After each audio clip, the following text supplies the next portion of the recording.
Hello বন্ধুরা, কেমন আছো? আশা করি ভালো আছো সবাই। পাহাড় কার না ভালো লাগে, সেটা যদি হয় আবার ইন্টারন্যাশনাল। তাই আমি এসেছি ভারতের প্রতিবেশী দেশ নেপাল। আর আমি আছি এখন নেপালের রাজধানী কাঠমান্ডু থেকে 10 কিলোমিটার দূরে চন্দ্রগিরি হিলস। আগের পর্বে আপনারা দেখলেন কিভাবে আমি চন্দ্রগিরি বেস পয়েন্ট থেকে রোপওয়ে করে সমুদ্রপৃষ্ঠ থেকে 2225 মিটারের উপরে উঠে এলাম, আর আমরা কিছু মাউন্টেন দৃশ্য দেখলাম। আজ আমরা দেখব বালেশ্বর মহাদেব মন্দির এবং চন্দ্রগিরি হিলসের শেষে বিখ্যাত ওয়াচ টাওয়ার, যেখান থেকে আমি এভারেস্ট ছাড়াও আরও কিছু মাউন্টেন রেঞ্জ দেখব, তার সাথে এই হিলসের কিছু মজা নেব। চলুন যাওয়া যাক, সঙ্গে থাকুন। এখানে একটা মন্দির আছে, বাবা ডোলেশ্বর মন্দির যেটা নাম, তা সেখানে যাবো এবারে। একটা চড়াই রাস্তা আছে, উঁচু রাস্তা। পাহাড়ের ওপরে যে রাস্তাগুলো হয় একটু চড়াই হয়, তবে সুন্দর, পরিষ্কার পরিচ্ছন্ন, খুব সুন্দর লাগবেন। টয়োটার এই গাড়িগুলো খুব সুন্দর গাড়ি। আমাদের কলকাতা ইন্ডিয়ার মধ্যে আমি দেখতে পাই না খুব একটা, যদিও থাকে একটা দূর থেকে থাকে।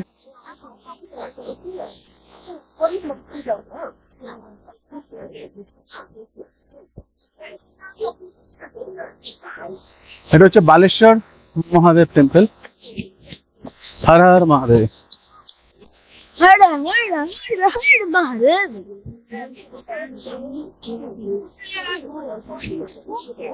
আগে বালেশ্বর মহাদেবের দর্শনটা করে নিয়ে থাকো, হয়ে যাও।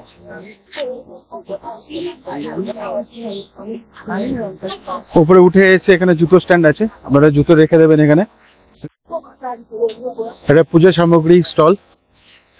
বাবার কাছে যদি পূজা দিতে চান, এখানে পূজা সামগ্রী পাওয়া যাচ্ছে। এখান থেকে আপনার সাধ্য মতো পূজা যার রেট আছে, ফ্লাওয়ার শপ রেট দেওয়া আছে। পূজা প্যাকেজ আছে 70, ল্যাম্প 140, আর পূজা প্যাকেজ প্লাস ল্যাম্প 300। পুরো প্যাকেজ সিস্টেম করা আছে। আপনারা চাইলে এখান থেকে পূজা সামগ্রী নিয়ে বাবার কাছে পুজোও দিয়ে দিতে পারেন। ইভেন এখানে এটিএম এর ব্যবস্থা আছে, কেউ যদি এটিএম থেকে টাকা তুলতে চান এখান থেকে তুলে নিয়ে দেবেন। সেই খানিকটাই গিয়ে এখানে জলের কল আছে, এখানে চাইলে হাত পা ধুয়ে নিতে পারেন, ফ্রেশ হয়ে নেবেন। ফ্রেশ হয়ে নিয়ে এই দিকটাই ভোলে বাবার মন্দির, বালেশ্বর মহাদেব। হর হর মহাদেব।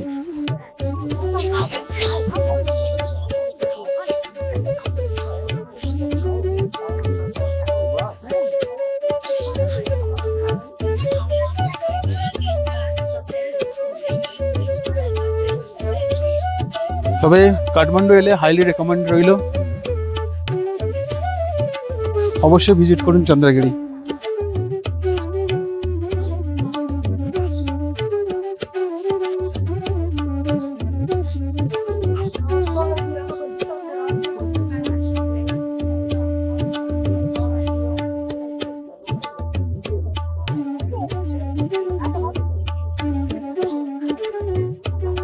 বাবা নদী পাহাড় আছে।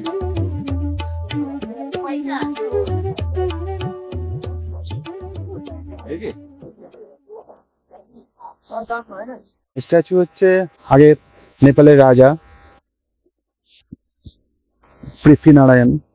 এটা বানিয়েছিলেন অনারেবল প্রেসিডেন্ট নেপালের মিসেস বিদ্যা দেবী ভান্ডারী।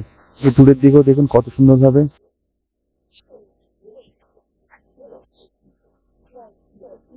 হিলস গুলো দেখা যাচ্ছে। সত্যি অপূর্ব জায়গা, অকল্পনীয়। এবার আমরা যাব ওই ওয়াচ টাওয়ারে। এখানে একটা ওয়াচ টাওয়ার আছে, ওখান থেকে নাকি আরো ভালো ভিউ দেখা যায়। দেখা যাক। এখানে দারুণ সিস্টেম হচ্ছে, দেখুন যে যার মতো এখানে সেলফি কাউন্টার করা আছে। ঘুরে ঘুরে গান চলছে, মানে ঘুরে ঘুরে ফটো তুলবে। আপনার ফটো আপনার কাছে লাগিয়ে দেবেন। যেমন এখানে ম্যাডাম এখানে লাগিয়েছে, এখানে একটা আইফোন লাগিয়ে দিয়েছে। যে গান চলবে সেই গানের মধ্যে কি সুন্দর ঘুরে গেল। এবার আপনি এখানে দারুণ সিস্টেম, সেলফি স্ট্যান্ড মতো করা আছে। এইটা যে টাইম আছে, এটা যে করছে, এটা চার্জ আছে 50 রুপিস। আপনারা 50 রুপিস নেপালি দিয়ে আপনারা এই জিনিসটা করতে পারেন। আর সামনে টিকিট কাউন্টার আছে, এই টিকিট কাউন্টার থেকে টিকিট কেটে আমরা সামনে টিকিট কেটে এখানে স্ট্যান্ড আছে, স্ট্যান্ডে দাঁড়িয়ে যাবেন। এই দাদা আছেন, দাদা যে গান বলবেন সেই গানে মিউজিক বাজিয়ে দেবেন। আর এখানে স্ট্যান্ড আছে, স্ট্যান্ডের ওপরে আপনারা যা মানে নাচতে পারেন, বসতে পারেন, দাঁড়াতে পারেন, আপনার যেটা ভালো লাগবে সেটা করবেন, করে আর আপনার মানে সেলফি বলুন, রিলস বলুন, যেভাবে কিছু করতে পারেন। ওটা ভেজ কাউন্টার আছে খাবার জন্য। এখানে আছে আপনার নন ভেজ কাউন্টার, প্লাস এখানে আইসক্রিম কাউন্টার, কফি শপ সব পেয়ে যাবেন। এখানে যদি কেউ সুভেনিয়ার কিনতে চায়, এখানে সুভেনিয়ারের শপ আছে।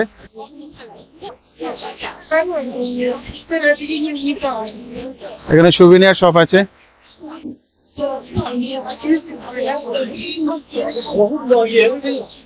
এই টিন কাউন্টার থেকে আগে কিছু স্পোর্টস অ্যাক্টিভিটি আছে, স্পোর্টস অ্যাক্টিভিটি গুলো একটু পরে দেখাচ্ছি, যেগুলো পুরোটাও এখান থেকে আপনারা টিকিট কেটে নিয়ে ওই স্পোর্টস অ্যাক্টিভিটি গুলো করতে পারেন।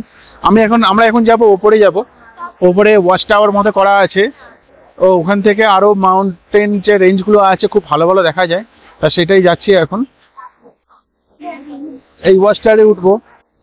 ওয়াচ টাওয়ারে ওঠার আগে এই যে টিকিট কাউন্টার আগে দেখিয়েছিলাম, এই টিকিট কাউন্টার থেকে আপনারা টিকিট কেটে নেবেন।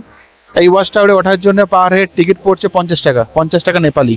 তা ওখানে আমি প্রথমে গিয়েছিলাম, গিয়ে বললো না ওখানে ওয়াচ টাওয়ারে উঠতে গেলে টিকিট লাগবে, সেটা আবার আমি ব্যাক করে চলে এলাম। চলে এসে টিকিটটা নিলাম, টিকিটটা নিয়ে এবার আমরা উপরে উঠবো। উপর থেকে আরো নাকি সুন্দর ভিউ দেখা যাবে, তা সেটাই দেখতে যাচ্ছি। সঙ্গে থাকুন, আমি টিকিট কাটা হয়ে গেছে। এবারে আমরা উপরে উঠবো, উপরে উঠে আপনাদের সবকিছু শেয়ার করছি। আমি এখন আছি ওয়াচ টাওয়ারে। এখানে একটা দারুণ জিনিস দেখতে পেলাম। এখানে যে দেখালাম আপনাদের দুটো টেলিস্কোপ আছে, টেলিস্কোপের এখানে দুটো লাগানো আছে। এখানে একটা জিনিস লক্ষ্য রাখবেন, এখানে যে রেঞ্জ গুলো দেখা যাচ্ছে দেখুন, প্রত্যেকটা নিচে এদের সিম্বল করা আছে। যেমন এখানে যে ছবিটা দেওয়া আছে, এখানে অন্নপূর্ণা হিমাল রেঞ্জ, এবার কোন জায়গাটা আছে, এবার মানাসুল হিমাল রেঞ্জ এই জায়গাটা আছে। এবার এখানে যেটা আছে গণেশ হিমেল রেঞ্জ, লাঙ্গাটুং হিমেল রেঞ্জ। এই যে টেলিস্কোপটা আছে, টেলিস্কোপটা আপনি যদি সমানভাবে দাঁড়ান, ইভেন তার ঠিক লেখার সামনের দিক দিয়ে যদি দাঁড়ান, সেই রেঞ্জগুলো আপনি দেখতে পাবেন। ঠিক এই জায়গাটাও দেওয়া আছে, যেটা এটা দেওয়া আছে মাউন্ট এভারেস্ট। এই যে টেলিস্কোপ উনি দেখছেন, টেলিস্কোপে যে সামনের দিকে দাঁড়িয়ে মাউন্ট এভারেস্ট আছে। আর এখানে যেটা আছে গৌরীশঙ্কর হিমাল রেঞ্জ। আপনি টেলিস্কোপের সামনে দাঁড়াবেন, দাঁড়িয়ে যেই জায়গাটা রেঞ্জে মার্ক করা আছে, সেই মার্কের দিকে যদি তাকান, সেই রেঞ্জগুলো আপনারা পুরোভাবে দেখতে পারবেন। আমার ক্যামেরাতে আমি কতটা দেখতে পাচ্ছেন বুঝতে পারছি না, কিন্তু আমি পুরোটা দেখাবার চেষ্টা করছি। এই যে রেঞ্জগুলো আছে, এগুলো পরপর দেখা আছে। যেন আমার সামনে যদি আমি যেইভাবে যদি দাঁড়াই, আমার সামনে যে রেঞ্জটা দেখতে পাচ্ছেন, সেটা হচ্ছে পুরো অ্যাজ পার ডিরেকশন অনুযায়ী মাউন্ট এভারেস্ট।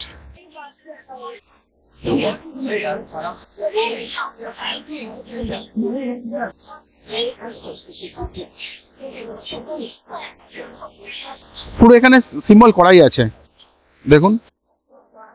এই যে দাদা দেখছেন, আমি যদি এইভাবে দাঁড়াই, অ্যাজ পার ওনাদের সিগন্যাল অনুযায়ী নিচে সিম্বল দেওয়া আছে, ওই সিগন্যাল সমান সমান যদি দেখিয়ে দেখুন, ওপর দিকে মাউন্ট এভারেস্ট দেখাচ্ছে, এখানে গৌরীশঙ্কর হিমেল দেখাচ্ছে। এখানে টেলিস্কোপ আছে, টেলিস্কোপে ঘুরিয়ে ঘুরিয়ে আপনারা দেখতে পারবেন। তবে টেলিস্কোপ থেকে দেখার মজাই আলাদা। তো আপনারা আসুন, এসে এই যে ভিউ পয়েন্ট আছে, ভিউ পয়েন্ট থেকে আমরা দেখুন। আপনি পুরো হিমালয়ান যে রেঞ্জ আছে, যে রেঞ্জের প্রত্যেকটা শৃঙ্গ আছে, প্রত্যেকটা শৃঙ্গর একটা নাম আছে। এই নামগুলো এখানে ডেসক্রিপশনে দেওয়া আছে। আপনি ওইভাবে লাইন করে দাঁড়িয়ে যাবেন, নেবেন, সেই টেলিস্কোপের মাধ্যমে আপনারা দেখে নেবেন। অপূর্ব জায়গা, আমি হাইলি রেকমেন্ড করব। Don't miss if you come to Kathmandu, please. এবার আমরা হয়ে গেছে, এবার নিচে যাচ্ছি আমরা ওয়াচ টাওয়ার থেকে। গিয়ে 1:45 বাজে, ভাবছি কিছু হালকা করে টিফিন করে নেবো। সকালে সুন্দর ব্রেকফাস্ট হয়েছে, তা নিচে নেমে চলে এসেছি। এখানে একটা ভালো রেস্টুরেন্ট আছে, তা দেখি এখানে কি পাওয়া যায়, এখান থেকে কিছু টিফিন করে নেবো। আমি এখন আছি রেস্টুরেন্টে। যে রেস্টুরেন্টের দেখা হলো এই ভাই দাদার সাথে, খুব ভালো হেল্প করেন। আমার মোবাইলের চার্জ পুরো শেষ হয়ে গেছিল, ইনি আমার হেল্প করে দিয়েছেন অনেক। অসংখ্য ধন্যবাদ দাদা, অসংখ্য ধন্যবাদ। আবার দেখা হবে দাদার সাথে। ইনি দাদা হচ্ছে এখানে থাকেন, এনারজি স্টাফ আছেন। তা এই যে রেস্টুরেন্ট আছে, রেস্টুরেন্টে খুব সুন্দর আপনারা বসে খাবেন। আর এখানে আপনার কফি মেশিন থেকে আরম্ভ করে সবকিছু পাবেন, জুস আছে। আর উপর দিয়ে চলে যেতে পারলে আপনি ফাইন ডাইনিং রেস্টুরেন্টও আছে, এখানে জলের বোতল পেয়ে যাবেন, আইসক্রিম আছে, সবকিছু আছে এই রেস্টুরেন্টে। এখানে কফি দিচ্ছে। খুব সুন্দর জায়গা এখানে। ওই দাদা যে বললেন যে এখানে জানুয়ারি মাসের দিকে আসলে পুরো 2 ফুটের মতো বরফ পড়ে যায়। তো আমি তো শুনে মানে খুবই ভালো লাগলো এবং তাজ্জব হয়ে গেলাম যে এখানেও বরফ পড়ে। তাহলে আমি যদি কোনোদিন সময় পাই আমি জানুয়ারি মাসে একদিন আসবো। এই বাইরে বাইরে বসারও জায়গা আছে, উপরে ওয়াচ টাওয়ার আছে, নিচে রেস্টুরেন্ট আছে, মধ্যেখানে আছে এই জায়গাটা আছে আপনার ফাইন ডাইন রেস্টুরেন্ট ও রুফটপ রেস্টুরেন্ট বলতে পারেন। আর যেটা আগে দেখাচ্ছিলাম এটা সুভেনিয়ার শপ। এখান থেকে আপনারা চাইলে এখানকার মেমোরিজ হিসাবে যেটা মনে হয় সেটা নিতেই পারেন। আর এই সেই টিকিট কাউন্টার, এখানে আমি অনেকক্ষণই কাটালাম। এখন বাজে 2:45। খুব খিদে পাচ্ছিল, আমি চাউমিন খেলাম। চাউমিনের দাম পড়লো নেপালি 260 টাকা। চিকেন চাউমিন ছিল, ঠিক আছে, ভালোই ছিল। এখানে মিল ছাড়া কিছু পেলাম না। এবার আমি নিচের দিকে রওনা দেব। আর আসা যাওয়ার তো আমার টিকিট তো কাটাই ছিল, যেটার জন্য আমি আপনাকে দেখানোর চেষ্টা করছি। যেটা এখানে দেখুন, এখানে কিছু রাইডিং আছে, জিপ লাইন আপনাকে দেখাচ্ছি। দেখুন জিপ লাইন আছে এখানে, দেখুন জিপ লাইন আছে, হর্স রাইডিং আছে, সুইং আছে, ওয়াল ক্লাইম্বিং আছে, ফ্রি ফল আছে। এখানে বাচ্চাদের জন্য প্লেগ্রাউন্ড এরিয়াও আছে। এই দেখুন এখানে বাচ্চাদের নিয়ে এলে খেলার জায়গা, সুন্দর অপূর্ব জায়গা। এই দেখুন জিপ লাইন এখানে আছে। এই পয়েন্ট থেকে এই দেখুন দাদা উপরে বসে আছেন এই কেবিলের মাধ্যমে পুরো সেই জায়গাতে দেখতে পাচ্ছেন। আর ওই দিকেও একটা আছে, দেখুন ওই দিকেও একটা আছে, দুটো যাচ্ছে এক জায়গাতে। এখানে অনেক স্পোর্টস অ্যাক্টিভিটি আছে, তবে একজন করছিল খুবই ভয়ঙ্কর, জানি না ওরা কিভাবে করে, খুব রিস্কি এবং ভালো তো লাগবে অবশ্যই, কিন্তু খুব রিস্কি আছে। সেটা ফ্রি ফল আছে ওইদিকে, বাচ্চাদের প্লে এরিয়ার একটা খুব বড় জায়গা। এখানে আসলে মোটামুটি আপনার সারাদিন কখন কেটে যাবে আপনি বুঝতেই পারবেন না। এই দেখুন জিপ লাইন নটের জায়গা, এটা দিয়ে ওপর থেকে উঠে আপনারা যে স্পোর্টস অ্যাক্টিভিটি গুলো আছে সেগুলো করতে পারবেন। এই জায়গাটা যেটা আছে অনলি ফর চিলড্রেন জন্য, ছোট ছোট কার, টয়েস কার আছে।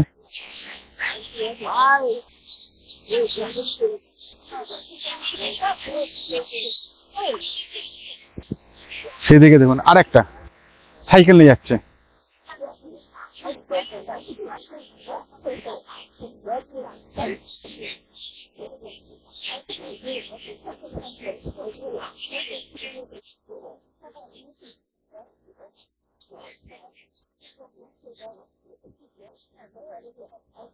এখন ওখানে জাম্পিং এর জন্য রেডি হচ্ছে। কি ভাবা যায়,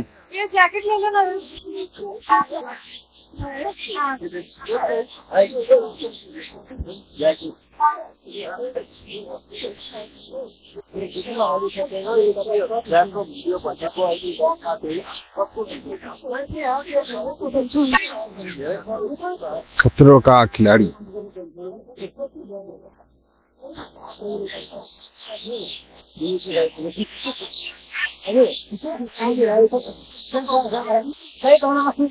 ভাবতে যায় না, ভাবতে গেলেও অবাক লাগে। আমি তো কোনোদিন পারবো না, মানে অসাধারণ। যেগুলো আমরা টিভিতে দেখতাম সেইগুলোই এখন সচক্ষে দেখছি। একদম নিচের দৃশ্যগুলো কত সুন্দর। এসি হোটেল, এখানে যেটা জানতে পারলাম এখানে হেলিপ্যাডও আছে, আপনারা চাইলে এখানে থাকতেও পারেন।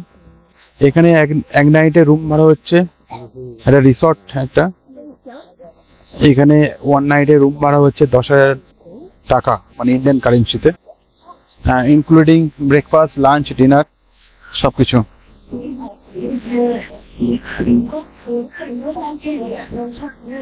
সুন্দর জায়গা, মানে কল্পনা করা যায় না।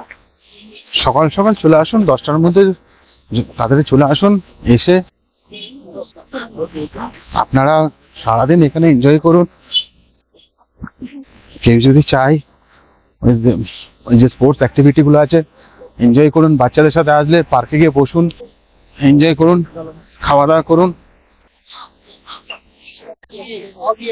যাক, মোটামুটি চন্দ্রগিরি হিলস যেটা আছে এটা ভালো দেখা হলো, ভালো ঘোরা হলো।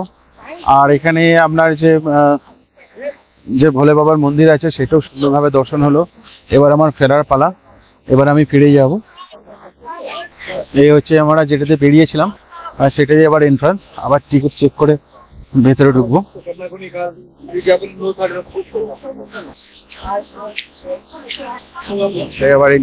আবার টিকিট চেক হবে দুবার ধরে।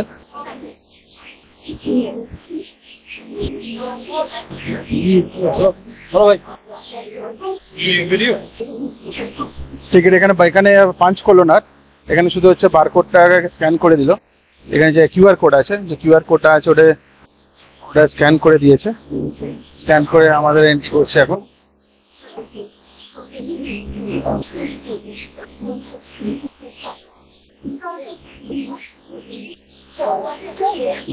লাইনে দাঁড়িয়েছি,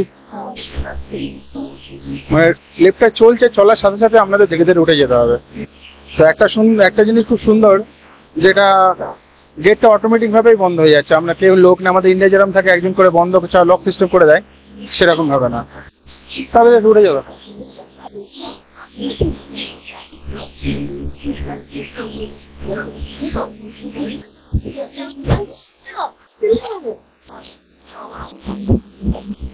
tata, bye bye Chandragiri. Om Namah Shivaya. Om Namah Shivaya.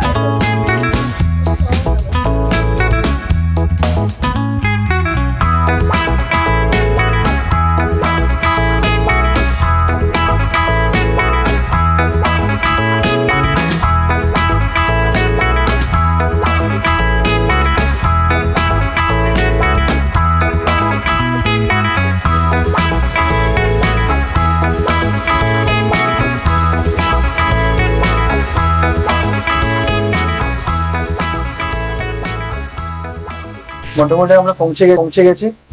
আমরা যে দেখালাম পুরো ভিউটা ধরে ধরে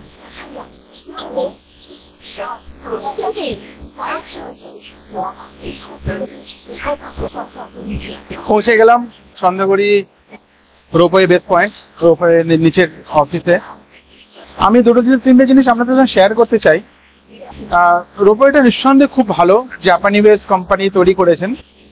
আর এখানে একটা জিনিস আছে কি, পুরোটা জিনিসটা অটোমেটিক।